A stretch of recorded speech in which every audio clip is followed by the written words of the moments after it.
Mick Jagger had one thing he said backstage. Not to everyone. Not to the openers. Not to the road crew.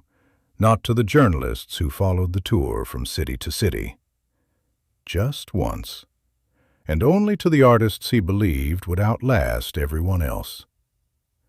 On the night he shared a stage with Tina Turner for the first time, he said it to her. She was 29 years old. She had no idea what was coming. November 1969. The Rolling Stones were in the middle of what would become one of the most famous and most controversial tours in rock and roll history. 23 cities, 17 days.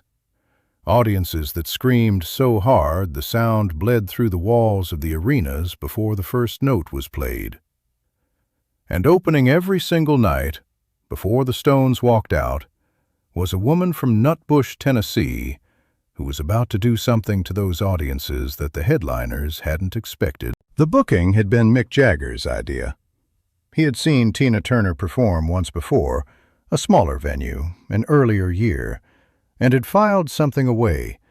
Not a note, not a plan, just a feeling.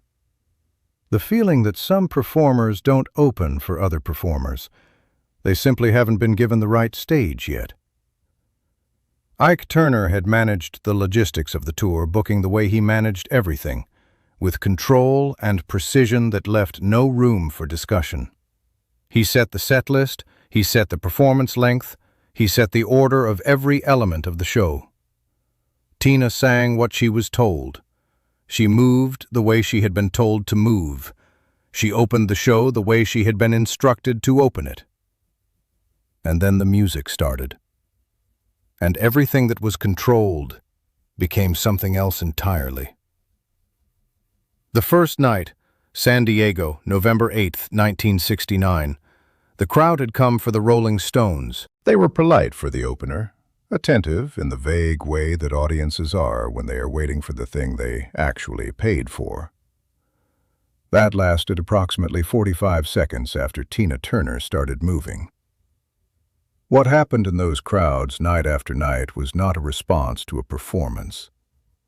It was something closer to a physical event. People who were there would describe it differently. A shock, a wave, an ignition. But they all described the same thing. The moment Tina Turner took the stage, the room was no longer waiting for anything. The Stones' road crew, veterans of tours that had taken them around the world twice, started gathering in the wings, not to work, to watch. A rigger named Marcus, who had worked with the Stones for 3 years, told a colleague on the 4th night of the tour that in all his years on the road, he had never seen an opening act do what Tina Turner was doing. "She doesn't warm them up," he said. "She takes them somewhere and leaves them there." What Marcus didn't say, because he didn't have the words for it, was that what Tina Turner was doing every night was making the audience feel something so completely that by the time the main act came on, the audience had already been changed. They weren't the same people who had walked through the doors. And Mick Jagger, watching from the side of the stage every night, knew exactly what he was seeing. By the 8th night of the tour, a pattern had established itself. The Stones would watch Tina's set from the wings. Not all of them, not every night. But Mick Jagger watched every night. He didn't speak to her much in those first weeks. The tour moved fast, a different city almost every night, load in at noon, sound check at 4, show at 8, bus at midnight. There was no time for extended conversations. There was barely time for sleep. But he was watching. And Tina, in the moments between her set and the long wait in the dressing room while the Stones played, was aware of being watched. Not in an uncomfortable way. In the way that professionals recognize each other across a room. It was the 14th night of the tour, Baltimore. The venue held 11,000 people and they had filled every seat. Tina had come off stage 12 minutes earlier. She was still in her performance clothes, her hair damp from the lights, sitting in the dressing room corridor with a cup of water when she heard footsteps. She looked up. Mick Jagger was standing in the corridor. He was in his stage clothes, ready to go on in less than 15 minutes. He had come specifically to find her. He didn't sit down. He didn't have time. He said he had been watching her every night. She said she knew. He almost smiled at that. Then he said something. 7 words. 7 words that Tina Turner would repeat in various forms, in various conversations, over the following decades. He said, "You make them feel like they matter." Not, "You have a great voice." Not, "You're an incredible performer." You make them feel like they matter. Tina looked at him. He was already turning to go. The show was starting in minutes. She said, "Isn't that the point?" He stopped. He looked back over his shoulder, and he said, "Not everyone knows that." Then he was gone, down the corridor toward the stage, and 30 seconds later, 11,000 people began to scream. Tina sat in that corridor for a long time after the sound started. She didn't go back to the dressing room immediately.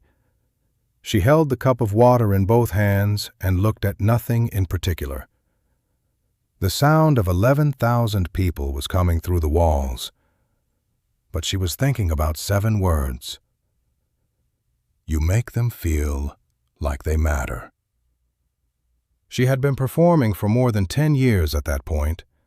She had sung in every kind of room, small clubs, theaters, ballrooms, arenas. She had performed through exhaustion and pain and circumstances she would not speak about publicly for many years. And she had never, until that moment in a corridor in Baltimore, had a word for what she was trying to do. She had just been doing it. The way a person does the thing that is most natural to them, without examining it, without naming it, because naming it might somehow make it smaller than it actually is. And now someone had named it. The tour ended on November 30th in West Palm Beach, Florida. It was later overshadowed by events at the Altamont Speedway concert in December, a moment that cast a long shadow over everything the Stones had built that year.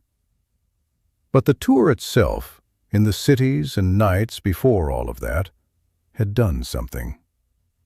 It had put Tina Turner in front of audiences who had never considered her before.